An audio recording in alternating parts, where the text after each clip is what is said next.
여러분들은 보통 가족이라는 단어를 떠올리면 어떤 생각이 드시나요? 저는 가족이라면 제가 가장 힘들고 어려울 때 가장 가까이서 저를 보듬어 줄 수 있고 지탱해 줄 수 있는 사람들이라 생각했습니다. 그렇기에 누군가와 인연을 맺고 결혼을 하고 새로운 가족을 만드는 것이라고요. 그런데요, 제가 가장 힘든 시기에 제가 믿었던 새 가족들은 저를 헌신짝처럼 버리려 했습니다. 몸이 아픈 것보다 가족으로부터 외면당했다는 그 배신감이 사람을 더 비참하고 힘들게 하더라고요.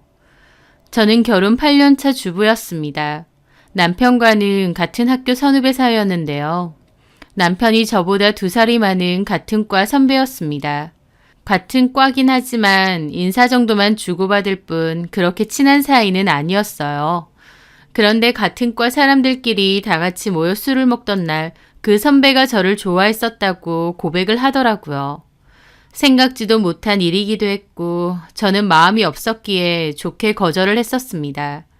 그렇게 거절을 하고 나니 그 후에 좀 어색해진 건 있었죠. 일부러 같이 있는 자리는 피하게 되고요. 그런데 그 후에 저는 생각지도 못한 일로 그 선배에 대한 마음이 바뀌게 되었습니다. 고백을 거절하고 한 달 정도 지났을 무렵 저는 다음 수업 시간을 기다리며 홀로 과방에 앉아 있었어요. 그날은 아침부터 체한 것처럼 속이 좀 안 좋았었는데요. 속이 안 좋아서 그냥 집에 갈까 어쩔까 고민하던 때였습니다. 그런데 잠시 후 배가 너무 아파오는 겁니다. 극심한 통증 때문에 이러지도 저러지도 못하고 끙끙대고 있던 저를 발견한 건 그 선배였어요. 그 선배는 아파서 일어나지도 못하는 저를 들쳐업고 학교 밖으로 달려나가 택시를 잡았어요. 그렇게 병원 응급실로 가는 동안에도 안절부절 못하더라고요. 저는 그 선배의 도움으로 병원에 갔고 급성 충수염 진단을 받았습니다. 다행히 선배가 빨리 병원으로 옮겨주었기 때문에 처치도 빨리 할 수 있었고 또 맹장이 터져 염증이 다른 장기로 전이되지는 않았다고 했습니다. 때마침 제 앞에 나타나준 그 선배가 너무 고마웠죠. 저는 그 후로도 병원에서 5일 정도 있다가 퇴원을 하게 되었는데 병원에 있는 동안 선배가 틈틈이 와서 제 상태를 살피고 안부를 물었습니다.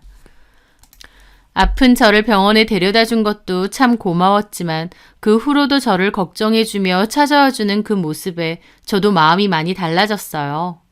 퇴원 후 그 선배에게 고맙다고 밥을 샀고 저에 대한 마음이 여전한지 물었죠. 그 선배는 그렇다고 대답했고 저희는 사귀게 되었습니다.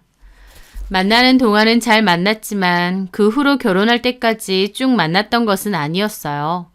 그 선배가 그 후 군대를 가게 되었고 저는 선배가 제대할 때까지 기다렸습니다. 하지만 선배가 제대 후에 저도 졸업과 취업 준비를 하느라 바빴고 그 선배도 저에 대한 마음이 예전 같지 않은 것 같았어요. 그렇게 감정이 식어가다가 결국 합의하에 헤어지게 되었습니다. 안 좋게 헤어진 건 아니었고 서로 마음이 멀어져서 자연스럽게 헤어진 것이었죠. 그렇게 각자의 삶을 살다가 몇 년 후에 학교 모임에서 우연히 다시 만나게 되었어요. 사귀다가 헤어진 남자친구를 몇 년 만에 다시 보니 기분이 참 묘하더라고요. 그 선배도 그랬는지 저희는 모임이 끝나고 나서도 따로 연락도 하고 저희 회사 앞으로 찾아온 선배와 함께 밥도 먹고 대화도 많이 하게 되었습니다. 예전과 같은 감정이 다시 살아난 선배와 저는 그 일을 계기로 다시 사귀게 되었어요. 그리고 그렇게 만나오다 결혼까지 하게 된 것이죠. 신혼여행 첫날 손잡고 해변을 거닐다가 남편이 묻더라고요.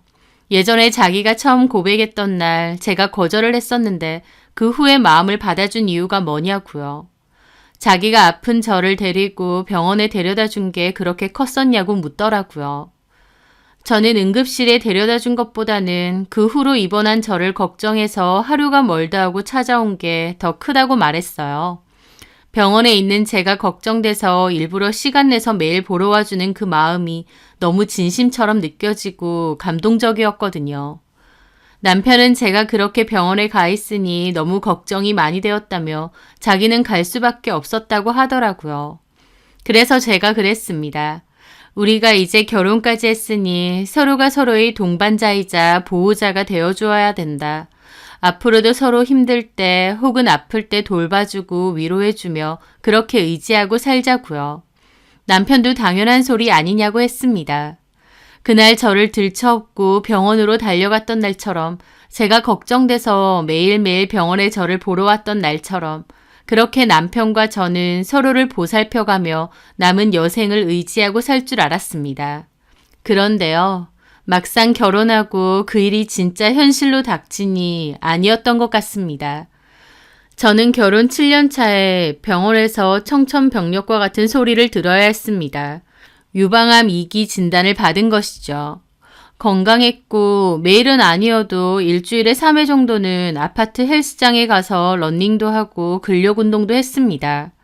철저한 자기관리까지는 아니지만 나름 먹는 것도 신경 쓰고 저와 가족들을 돌보며 건강에 신경 쓰고 살아왔다 생각했어요. 그래서 저는 암이라는 것이 저하고는 동떨어져 있는 일인 줄 알았습니다. 그런데 저도 모르는 사이에 암은 진행되고 있었고 처음 병원에서 진단을 받았을 땐 하늘이 노래진다는 게 어떤 건지 알겠더라고요. 하지만 저는 원체 성격이 씩씩하고 밝은 편입니다. 제가 암 환자라는 사실이 충격적이기도 하고 힘들기도 했지만 그래도 씩씩하고 꿋꿋하게 마음을 다잡기로 했어요. 항암 치료를 진행하기로 했고 마음 굳게 먹고 씩씩하게 이 위기를 벗어나야겠다 마음먹었습니다. 그렇게 저는 항암 치료를 시작했습니다. 그런데 항암 치료라는 것이 제 결심 이상으로 정말 사람을 힘들고 지치게 만들더라고요. 치료 과정 자체도 너무 힘겹고 고통스럽지만 항암 치료하고 나서의 몸 컨디션도 정말 안 좋았습니다. 몸이 천근만근 너무 힘들었거든요. 어떤 느낌이냐면 술을 만취가 될 때까지 마시고 일어난 다음날의 숙취가 24시간 내내 일주일이고 보름이고 계속 이어지는 느낌이라고나 할까요? 속도 너무 쓰리고 또 백혈구가 재생되는 과정에서 통증을 수반하는데요. 온몸의 뼈 한 뼈가 다 아프고 고통스럽습니다. 그래서 마약성 진통제를 먹으며 버틸 수밖에 없었습니다. 마약성 진통제를 먹고 나면 또 졸음도 많이 쏟아졌고요. 체력이 정말 극심하게 떨어져서 어쩔 때는 그냥 앉아있는 것조차 지치고 잠깐 볼일 보러 나갔다 오면 집에 오자마자 까무러치듯 기절해 잠이 들었습니다. 몸이 아픈 것보다 정신적으로 정말 힘들더군요. 내 몸 하나 내 맘대로 건사하지 못한다는 게, 내가 내 체력을 컨트롤하지 못한다는 게 생각보다 더 괴로운 일이었어요. 내 몸이 이렇게까지 약해지고 힘들 수 있구나. 나아가고 있는 게 맞는 걸까? 내가 다른 가족들에게 짐만 되고 있는 건 아닐까? 몸이 아파지다 보니 정신까지 우울해지고 힘겨워졌습니다. 원래는 밝고 명랑하다는 소리를 잘 듣던 저이지만 병마와 치료 앞에서는 속수무책이었어요. 머리카락이 없어서 나가야 될 땐 모자나 가발을 썼고 생기 넘치던 피부도 핏기 하나 없이 메말라갔습니다. 아파서 골골대는 것도 힘들고 이러다가 안 좋게 진행되어 덜컥 내 생이 끝이 나진 않을까 두렵기도 했습니다. 죽는 것 그 자체가 무섭다기보다 어린 제 아들이 너무 눈에 밟혔어요. 한창 엄마 손도 많이 필요하고 사랑도 많이 주어야 되는데 아이에게 너무 큰 슬픔을 주고 싶지 않았습니다. 하지만 항암 치료가 진행될수록 시간이 흐를수록 저는 더 지쳐갔어요. 그리고 저를 더 힘들게 한 건 갈수록 싸늘해져가는 남편의 태도였습니다. 서로가 아프거나 힘들어지면 버팀목이 되어주자던 신혼여행 때 결심은 어느새 많이 옅어졌습니다. 아파서 제 역할을 못하는 저에게 어느 순간부터 남편은 불평불만이 생기고 있는 듯 했습니다. 아프다 보니 대놓고 말은 못하는데 눈치가 그랬습니다. 제가 아프기 시작하면서 집안일과 아이를 돌보는 것도 소홀할 수밖에 없었는데 그런 부분에서 남편의 불만도 쌓이기 시작한 거죠. 남편은 제가 아는 항암 치료가 어떤 건지 겪어보지 않아 모르니 제가 얼마든지 할 수 있는데 안 한다고 생각하는 것 같기도 했어요. 구구절절 내가 얼마나 아픈지 설명하고 싶지도 않았고 남편의 태도에 저도 야속함만 느끼고 있었죠. 남편의 달라진 태도가 느껴질 때면 애써 모르는 척 하면서도 마음은 더 울적해지곤 했어요. 그런 저를 붙돋아주고 도와준 건 친정 부모님이셨어요. 특히 엄마는 저를 도와주시려고 저희 집에 잘 오셨습니다. 그리고 저 대신해서 아이도 많이 돌봐주셨죠. 아파서 누워있는 딸을 보고 엄마도 참 가슴이 아프셨을 텐데 제 앞에서는 내색을 안 하셨습니다. 오히려 더욱 씩씩하게 아무것도 아닌 것 마냥 얘기하시고 저를 대해주셨어요. 그런 엄마에게 너무 감사하고 죄송하고 이 악물고 버텨서 완치하겠다. 다시 일어나면 엄마 아빠께 못다한 효도도 하고 그렇게 살겠다. 몇 번이나 결심을 했죠. 저희 엄마가 제 간병과 아이 케어를 위해 저희 집에 정기적으로 오시기 시작하면서 원래는 한 달에 한 번 오시던 시어머니의 방문은 뜸해졌습니다. 시부모님은 저희 집에서는 1시간 반 정도의 거리인 지역에 사시는데요. 제가 아프기 전까지는 결혼 생활 내내 꼭 한 달에 한 번 이상은 저희 집에 올라오셔서 주무시고 가셨어요. 저희 집에서 멀지 않은 곳에 대학병원이 있다 보니 병원 진료 때문에 오신다고도 했고 그냥 목적 없이 놀러 오실 때도 많았습니다. 한 달에 한 번 내지 2번 정도 오시는데 솔직히 제 입장에선 어머님이 한 달에 한두 번 오시고 주무시고 가시는 게 막 좋고 편할 순 없잖아요. 아무래도 오시면 제가 준비도 다 해야 되고 챙겨드려야 되니까요. 하지만 그래도 오시면 편하게 잘 있다 가실 수 있게 나름 잘하려고 애썼습니다. 어머님은 어쩔 때는 혼자 오시는 게 아니라 동네 친구분까지 병원 가야 된다고 같이 오실 때도 있었어요. 그러면 저희 집에서 하룻밤 주무시고 병원까지 제가 모셔다 드려야 했죠. 어머님도 아니고 모르는 분까지 같이 오실 때면 저도 불편할 수밖에 없었지만 그래도 한 달에 한 번 꼴이니 오시면 내색 않고 편하게 있다 가시게 했습니다. 식사 준비도 정성껏 다 해드리고 잠자리도 봐드리고 병원 가실 때나 볼일 있으시면 차도 태워드렸어요. 횟수로 치면 어머님은 매달 1번에서 2번 정도 오셨고 아버님은 2-3달에 1번 정도 오셔서 주무시고 가셨습니다. 저희 부모님은 별다른 일 없으면 거의 저희 집엔 오시지 않으세요. 하지만 제가 아프고 나서는 간병 겸 아이를 돌봐주러 엄마만 자주 오시게 되었습니다. 그렇게 저희 엄마가 집에 오시니까 어머님은 마주치기가 좀 어색하신 건지 더 이상 안 오시더라고요. 제 입장에선 차라리 잘된 일이었습니다. 항암 치료 시작하고부터는 몸이 너무 고되고 힘들어서 시부모님 오신다고 해도 제대로 맞이할 수 있는 것도 아니고 또 제 몸 상태가 안 좋으니 오신다는 것 자체가 예전과 달리 불편하고 힘겹게만 느껴졌습니다. 제가 뭘 안 챙긴다고 해도 오시는 것 자체가 마음이 편할 수가 없으니까요. 그래서 한동안 저희 집에 안 오시길래 마음을 좀 놓고 있었는데요. 그러던 중 어머님의 생신날이 다가온 겁니다. 생신날 다다음 날이 항암 치료하는 날이었고요. 남편은 일요일에 있는 어머님 생신 때문에 토요일에 시부모님 2분 다 집에 오기로 했다더군요. 토요일에 오셔서 주무시고 일요일 저녁에 가족 다 같이 나가서 식사를 하자고요. 식사 자리에는 시동생네도 부르자고 했습니다. 남편 생각으론 제가 항암 치료를 받고 그 다음 항암 치료 받기 바로 전이니 그 사이에 회복이 되었다 생각한 것 같아요. 하지만 그건 남편 생각이고 저는 컨디션이 계속 안 좋았었습니다. 게다가 시부모님이 그렇게 오시는 것 자체가 좀 부담스럽게 느껴지기도 했어요. 하지만 남편은 먼저 나서서 제가 딱히 뭐 할 거 없다면서 오시는 날 저녁은 사 먹고 다음날 아침이나 점심도 밖에서 사 먹으면 된다고 했습니다.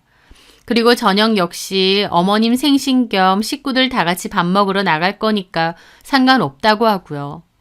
그래서 저는 알겠다고 했죠. 그렇게 시부모님이 토요일 저녁에 오셨어요. 저는 가발을 쓰고 나가서 인사를 드렸습니다. 어머님은 제가 아프고부터 저를 보면 한숨을 자꾸 내쉬더라고요. 아픈 며느리가 걱정돼서도 있겠지만 당신 아들이 아픈 며느리 때문에 고생한다 생각해서 더 그런 것도 있었죠. 저는 인사만 드리고 방에 들어와서 누워 있었습니다. 통증이 또 오길래 진통제를 먹었는데 그때 또 남편이 묘하게 저를 흘겨보는 느낌이 들더라고요. 뭐 할 말 있어? 아니, 남편은 쌩하게 말하더니 자리를 떴습니다. 왜 저러나 싶기도 했지만 길게 말하고 싶지 않아서 저도 그냥 자리에 누웠죠. 문제는 다음 날이었습니다. 다음 날 일요일 새벽부터 남편이 일어나더니 밖으로 나가더라고요. 저는 남편이 나가는 소리에 잠깐 잠에서 깼다가 다시 잠이 들었습니다. 그런데 잠시 후 남편이 자는 저를 깨우더라고요. 왜? 엄마 생신이잖아. 미역국이라도 드려야 될 것 같은데 재료 있어? 재료? 원래는 남편이 시부모님을 모시고 밖으로 나가서 아침을 먹겠다고 했어요. 그런데 갑자기 미역국을 끓여드리겠다며 재료를 찾더라고요. 갑자기 미역국 재료가 어디 있겠나요? 없는데 그냥 3분 미역국 그것밖에 없어. 제 말에 남편은 한숨을 푹 쉬더니 알겠다고 그거라도 드려야겠다고 어딨냐고 하더군요. 저는 위치를 알려주고 다시 잠이 들었어요. 그렇게 한 30분이나 지났을까 또 저를 깨우는 겁니다. 이번에는 화가 난 얼굴로요. 왜? 아니, 내가 아무리 이해해보려고 해도 이건 좀 아니지 않아? 뭐가? 네가 아무리 아프다고 해도 시부모님이 집에 와 계시고 다들 일어나 계시면 아침상을 못 차릴지언정 일어나서 생신 축하드린다 정도는 말하고 다시 자던지 말던지 해야 되는 거 아니냐고. 하며 저에게 따지는 겁니다. 자다가 갑자기 일어난 저는 남편이 기분 나쁜 얼굴로 따지니 멍해지더라고요. 그래서 잠결에 알겠다고 일어나서 쓰고 있던 두건을 벗고 가발을 쓰고 있었어요. 그런데 그러고 있다 보니 갑자기 저도 기분이 확 상하는 겁니다. 제가 그냥 늦잠 자는 것도 아니고 컨디션이 너무 안 좋고 약에 취해서 자고 있는 건데 자기 부모님께 인사 안 했다고 저런다니요. 결혼 생활 내내 저 나름 저희 시부모님께 잘했습니다. 몸이 아프고 기운도 없어서 그날은 누워 있었을지언정 아프기 전까진 시부모님 오시면 제가 식사 준비 다 하고 생신상도 다 차렸어요. 그런데 아파서 자고 있는 와이프 깨어서 인사 핑계로 화를 내고 있는 겁니다. 저는 남편의 행동이 너무 야속하게 느껴졌죠. 근데 너무한 거 아니야?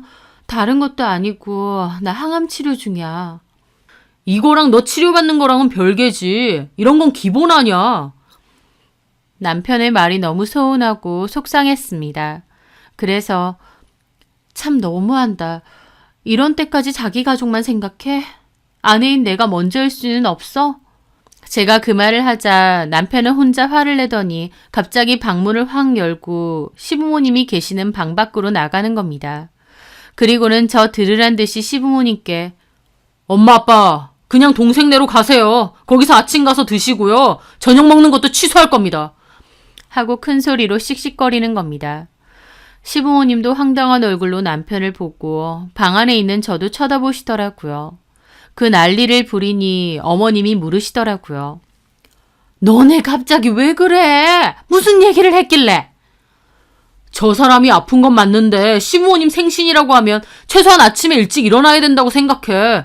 미역국은 못 끓일지언정 생신 축하드린다고 말은 해야 되는 거고 그게 기본 아니야. 남편 말에 시부모님도 맞다고 맞장구를 치시더라고요. 그래, 그거는 맞는 말이다. 어머님도 거실에서 방까지 들리게끔 저한테 그러시더군요. 미녀리 말 틀린 말 없다. 네가 아무리 몸이 아파도 시부모가 와 있으면 나와서 인사라도 하고 뭐라도 하는 신용이라도 해야지. 아프다고 시부모는 밖에서 밥을 먹든 뭐라든 코빼기도 안 보이고 방에 처박혀서 잠만 자는 게 말이 되냐? 라면서 다 들리게끔 뭐라고 하는 겁니다. 그거 방에서 듣고 있는데 말도 못하게 서럽더군요. 3명이서 저한테 뭐라고 하고 몰아세우는데 눈물이 왈칵 날 것 같은 겁니다. 입장 바꿔서 남편이 암 환자인데 저희 부모님이 와서 인사도 안 하고 생일상도 안 차리느냐고 뭐라고 하면 시부모님은 수긍하실 수 있을까요? 오히려 아픈 사위한테 그러고 싶느냐 화내셨을 겁니다. 저는 시부모님과 남편까지 이때다 싶어 저한테 뭐라고 하는 게 말도 못하게 서럽더라고요. 오히려 시부모님이 남편더러 고생 많다고 달래주셨죠. 그렇게 뭔가 말을 하다가 남편은 시부모님을 모시고 밖으로 나갔습니다. 아마 아침 식사를 하러 가는 것 같았죠. 그렇게 문이 닫히고 저는 서러움에 펑펑 울었습니다. 제가 아프기 전까지만 해도 나름 할도리는 다 하고 잘하려고 노력했다는 것을 아시면서 그냥 단순한 감기 몸살도 아니고 고된 항암 치료 받는 중이라는 것도 아시면서 머리가 다 빠지고 살도 있는 대로 다 빠지고 온몸 구석구석까지 고통이 와서 약을 먹어도 몸이 아프고 진통제 영양 때문에 병든 닭마냥 내내 꾸벅꾸벅 기절하듯 자는 것도 알면서 가족이라는 사람들이 참 너무한다라는 생각밖에 안 들더라고요. 그렇게 저는 울다가 극심하게 우울해지는 기분으로 축 늘어져 있었습니다. 1시간 뒤 시부모님과 식사를 하고 온 듯한 남편이 방으로 와서는 저보고 얘기 좀 하자고 하더라고요.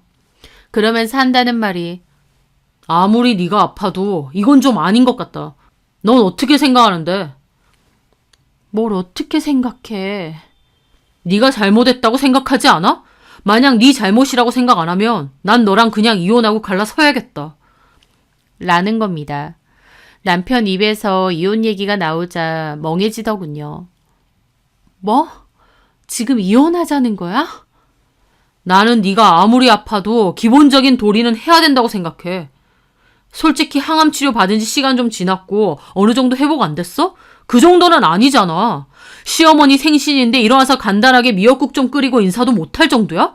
그것도 아닌데 아픈 걸 핑계 삼아 네 할도리는 안 하고 그냥 계속 쉬고 늘어지는 거 아니냐고.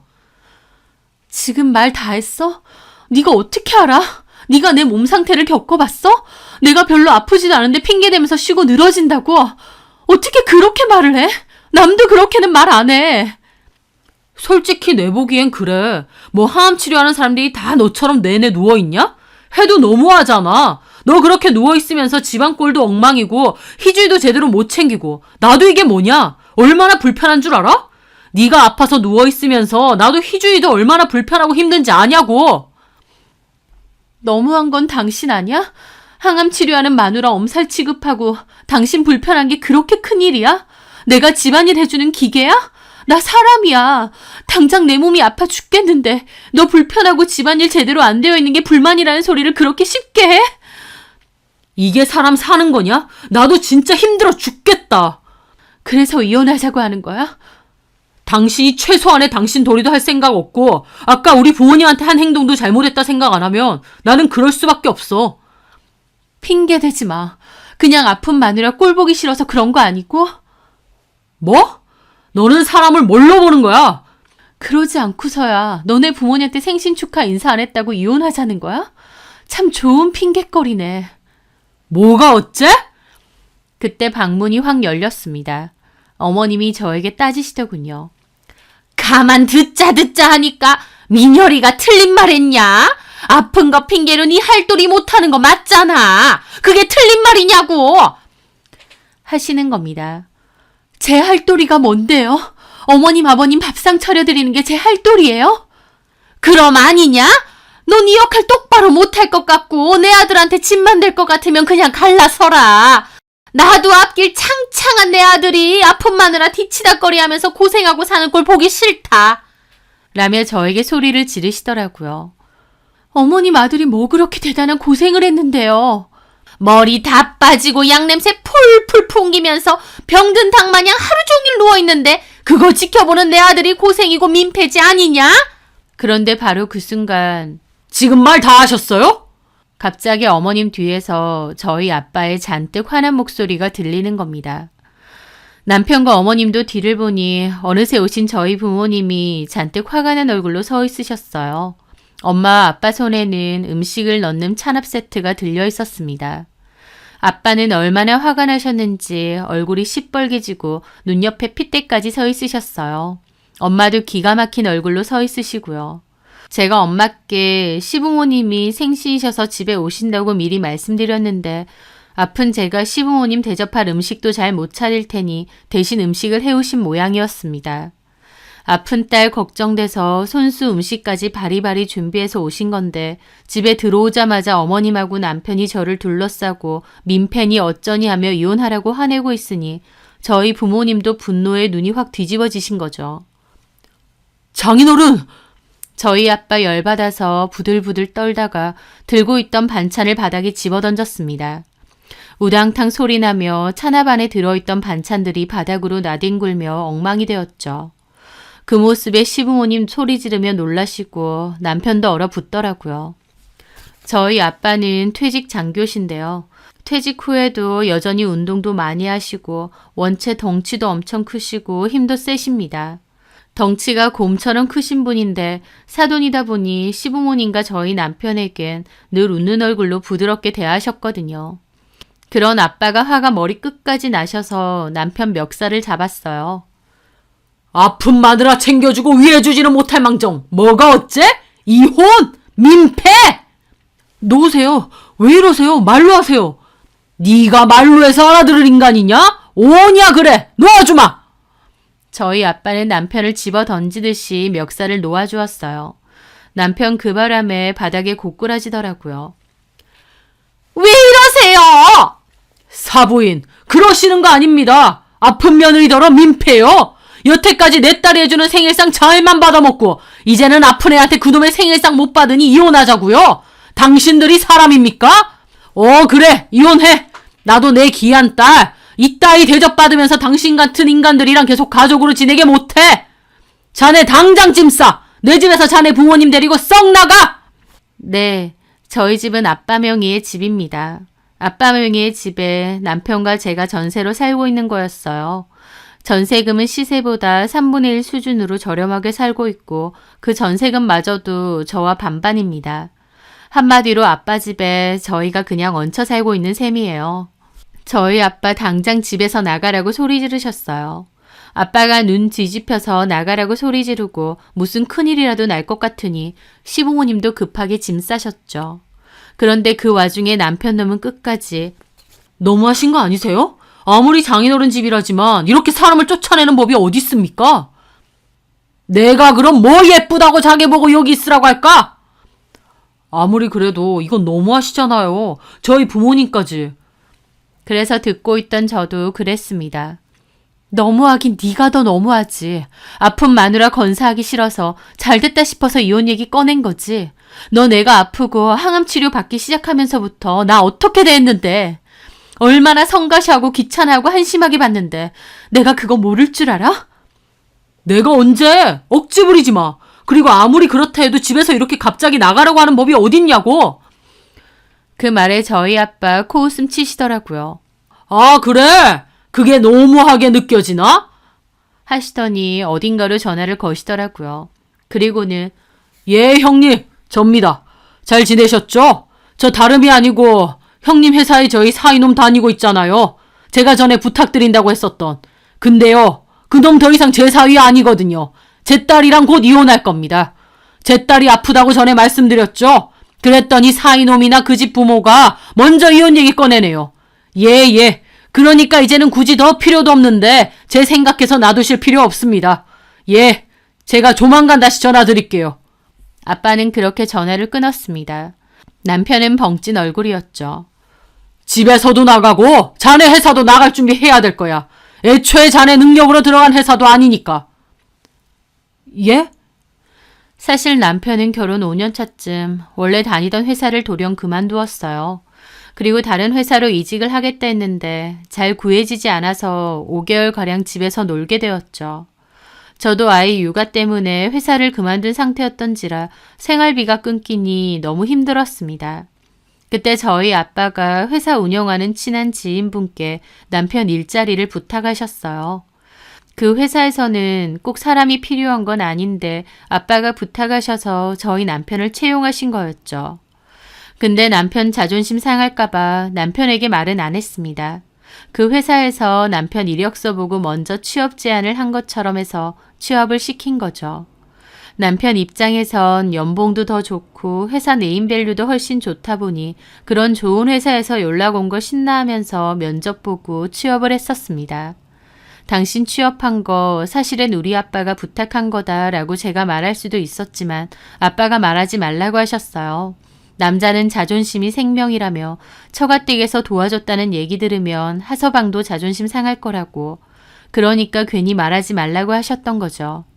그래서 저도 아빠 말 맞다나 남편에게 말하지 않았기에 남편은 그날까지도 전혀 몰랐던 겁니다.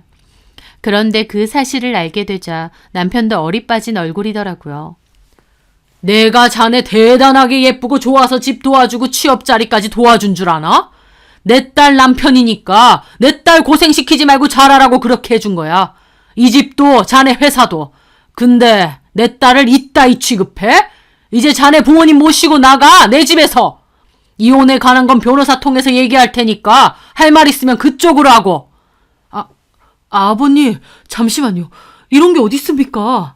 누가 네 아버님이야? 네가 먼저 내 딸더러 이혼하자며. 아버님 같은 소리 안 해. 당장 못 나가!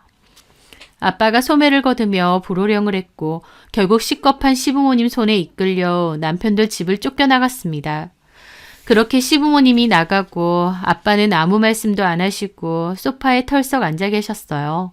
엄마는 놀란 저희 아들을 달래고 방으로 들어가 있으셨고요. 저도 아빠 옆에서 아무 말도 못하고 가만히 앉아 있었죠. 그렇게 한참의 침묵 끝에 아빠가 그러시더라고요. 하서방이 너 아프다고 구박하고 눈치 많이 줬냐? 아니에요.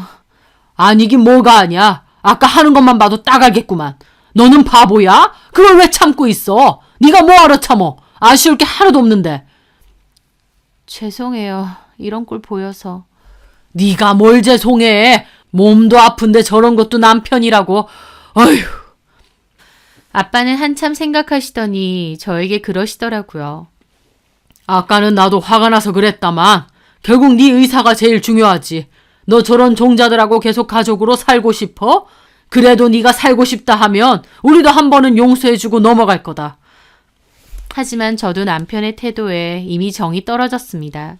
짧은 일 하나로도 남편이 저를 어떻게 생각하는지, 시부모님에게 제가 어떤 존재인지 다 알 것 같았거든요. 저도 정 털려서 더 살고 싶은 마음은 싹 사라졌어요. 그래서 저도 아니라고, 나도 이혼할 거라고 했습니다. 아빠는 한숨을 내쉬며 잘 생각했다며 아빠가 알아서 변호사 사서 준비해 줄 테니 너는 몸만 잘 건사하라고 하셨어요. 그날 그 집은 비밀번호 바꿔놓고 저는 짐 챙겨서 아이와 함께 친정으로 들어갔습니다. 그날 일이 얼마나 큰 스트레스였는지 그 일 이후 항암 치료하러 갔더니 면역 수치가 바닥을 찍었다고 했습니다. 2주 전까지 4,000대였는데 그날은 수치가 580까지 떨어졌고 교수님이 혹시 뭐 스트레스 받는 일이나 힘든 일 있었느냐 물어보시더라고요. 그래서 그날은 항암 치료도 제대로 못 받고 백혈구 촉진제 맞고 돌아왔죠. 그날 눈물 많이 쏟고 정신을 제대로 차렸습니다. 앞으로 다른 거 말고 내 몸 하나만 제대로 신경 쓰자. 악착같이 보란듯이 일어나자. 그렇게 마음 독하게 먹기로 고쳐먹었어요. 그 후 아빠는 제가 신경 쓰지 않게끔 알아서 이혼 진행시켜 주셨고 저는 치료에만 집중을 했습니다. 예전에는 집에 있어도 늘 남편의 눈치가 보이기도 했는데 친정에서는 부모님의 도움을 받으며 말 그대로 아프기만 할 수 있는 자유가 있더라고요. 그 후 변호사 도움을 받아 일사천리로 이혼 진행했고 집도 아빠 명의의 집이라 남편 몫의 지분만 일정 돌려주고 정리했습니다. 남편은 저희 아빠가 소개해준 그 회사에서 처음엔 꾸역꾸역 버텼대요. 요즘 같은 때에는 사람을 대놓고 자를 수는 없었지만 일단 대표 눈밖에 난 데다 아픈 와이프한테도 이혼하자고 했다더라. 애초에 회사도 낙하산으로 들어온 거라더라 등등 회사 소문도 몹시 안 좋게 났다고 하더군요. 대표가 이미 싫어하는 직원인데 다른 직원들이라고 잘해줄 리가 없죠. 눈칫밥 엄청 먹고 소문에 시달리다가 훨씬 연봉도 낮고 안 좋은 곳으로 쫓겨나듯 급하게 이직했다고 하더라고요. 예전 같으면 절대 가지 않았을 만한 조건으로요. 사는 곳도 저랑 살 때는 저희 아빠 도움으로 34평 브랜드 아파트였는데 지금은 손바닥만한 원룸 구해서 혼자 산답니다. 남편 부모님은 그렇게 툭 하면 저희 집에 오셔서 자고 가셨는데 이제 남편 집이 원룸이라 가서 주무실 곳이나 있을까 싶네요. 저는 내 편이 절대 아니었던 남편과 남편 식구들을 그렇게 끊어내고 더욱 마음 단단히 고쳐먹고 항암 치료에만 집중했습니다. 저희 부모님을 위해서도 제 아들을 위해서라도 저는 악착같이 치료받아내고 일어나려 애를 썼죠. 그 5년이 지난 지금 저는 완치 판정을 받고 건강하게 잘 지내고 있습니다. 그렇게 힘들었던 치료를 끝으로 완치 판정을 받게 되자 다시 생명을 선물 받은 것처럼 하루하루 감사한 마음으로 살아가고 있어요. 건강 관리에도 더 신경 쓰고 저희 부모님 건강도 열심히 챙기고 있죠. 악착같이 이겨내서 부모님께 효도하고 살겠다 마음 먹었는데 그렇게 살려고 노력하고 있습니다. 제 곁을 지켜주고 도와준 저희 가족들에게 제가 받은 사랑과 은혜를 돌려준다는 마음가짐으로 하루하루 감사한 마음으로 살아가고 있어요. 큰 병을 겪어봤기에 지금의 삶이 나에게 주어진 이 하루가 얼마나 소중하고 값진지 모릅니다. 제가 완치 판정받고 어디서 들은 건지 전 남편한테 연락이 왔어요. 축하한다느니 어쩌느니 하면서 은근히 아이 얘기하면서 재결합 얘기 비추는데 인간이 이렇게까지 뻔뻔할 수 있나 싶더군요. 저는 내가 건강해져서 우리 희준이는 아주 잘 키우고 있으니 걱정 말라고, 당신은 당신 부모님 잘 모시고 효도하며 살라고 해줬습니다.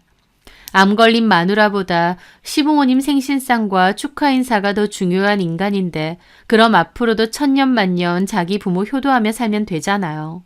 뭐 얼마나 대단한 효자였다고 저한테 그렇게 한 건지 솔직히 그참에 아픈 저랑 이혼하려고 했다 생각하면 그렇게 괘씸하고 분통이 터질 수가 없습니다.